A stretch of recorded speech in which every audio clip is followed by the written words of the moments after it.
Good morning दोस्तों, hello steno channel में आपका स्वागत है। आज 9 जून 2020 की न्यूज़पेपर डिक्टेशन दी जा रही है। जो हार्ड वर्ड हैं वो इस वीडियो में पहले ही दिए जा रहे हैं ताकि आप उनका अभ्यास करके इस डिक्टेशन को लिखें, जिससे एक भी वर्ड आपका छूटे नहीं। तो डिक्टेशन स्टार्ट होगी 10 सेकंड बाद।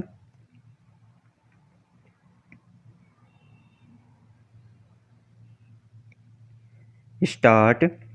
बड़ी सुविधा संपन्न पार्टियों के लिए वर्चुअल रैली का आयोजन सरल हो, पर जो दल तकनीकी रूप से सक्षम नहीं, उनके लिए भी इसे आसान बनाना जरूरी है। पैरा।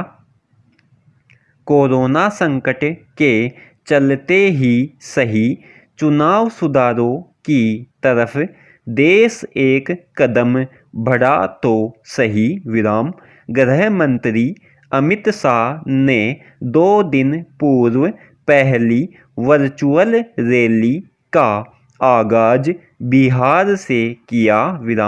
दिल्ली में भाजपा मुख्यालय से शाह ने बिहार में पार्टी के लाखों कार्यकर्ताओं से चुनावी तैयारियों में जुटने का आग्रह किया।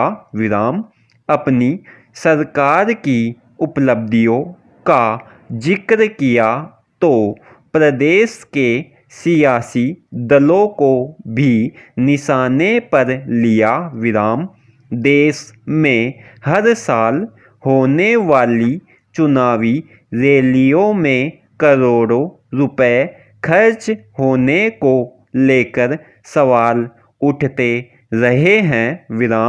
भीड़ जुटाने के लिए बसों की व्यवस्था के अलावा लाखों कार्यकर्ताओं के भोजन पानी के इंतजाम पर पैसा पानी की तरह बहाया जाता है।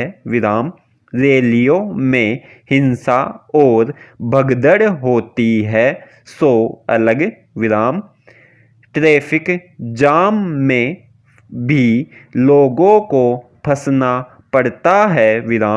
इस लिहाज से देखा जाए तो वर्चुअल रैली फायदे का सौदा नजर आती है। पैसा भी बचता है और समय भी।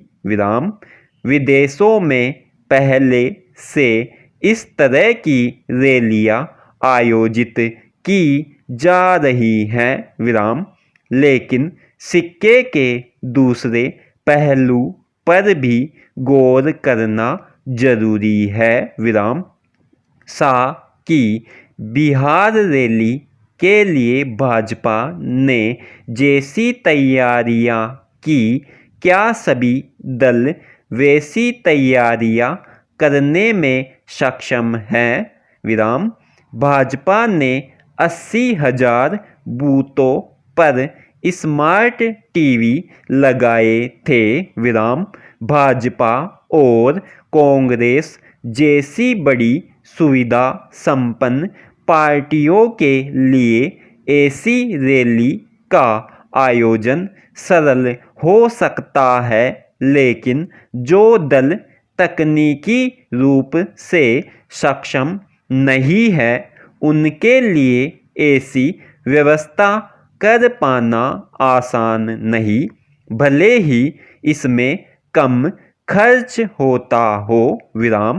बहुत से ग्रामीण और आदिवासी इलाकों में तो बिजली और 3G या 4G की इंटरनेट स्पीड आज भी एक चुनौती है।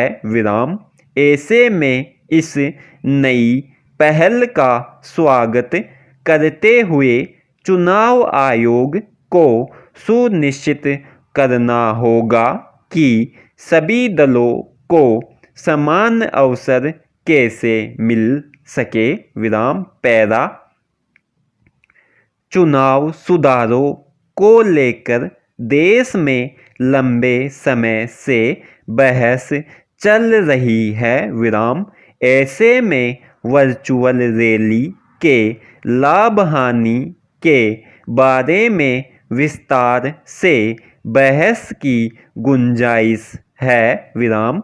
सरकारों के साथ चुनाव आयोग को भी इस विषय में नई पहल के लिए आगे आना चाहिए विराम।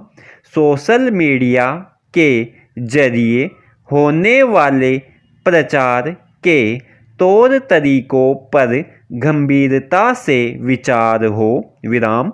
दलों से उनके सुझाव लेने चाहिए विराम।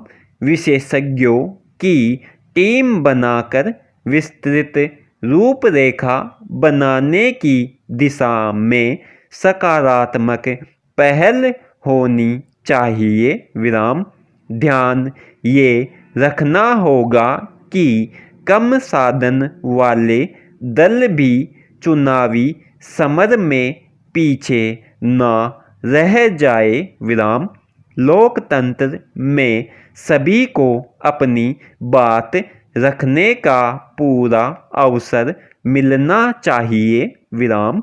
चुनाव लड़ने के लिए सरकार की तरफ से धन मुहैया कराए जाने की मांग लंबे समय से उठती आ रही है विराम। ऐसी रैलियों के लिए सरकारी स्तर पर क्या व्यवस्था की जा सकती है, इसका मूल्यांकन भी किया जाना चाहिए विराम। कोरोना काल के चलते वर्चुअल रैली की शुरुआत को अंजाम तक पहुंचाने में आने वाली समस्याओं के समाधान की दिशा में खुले मन से मंथन किया जाए तो चुनावी दंगल की तस्वीर बदल सकती है विराम। लेकिन ज़रूरत इस पहल को राजनीति से ऊपर रखने की है विराम। आज जो दल सत्ता में है कल वे विपक्ष में भी बैठ सकते हैं। इसलिए कोई भी पारदर्शी नीति बनाई जाए विराम। समय बेशक लग जाए लेकिन उसमें खामियों की गुंजाइश ना रहने पाए विराम। समाप्त। दोस्तों ये डिक्टेशन 80 वर्ड पर मिनट की थी।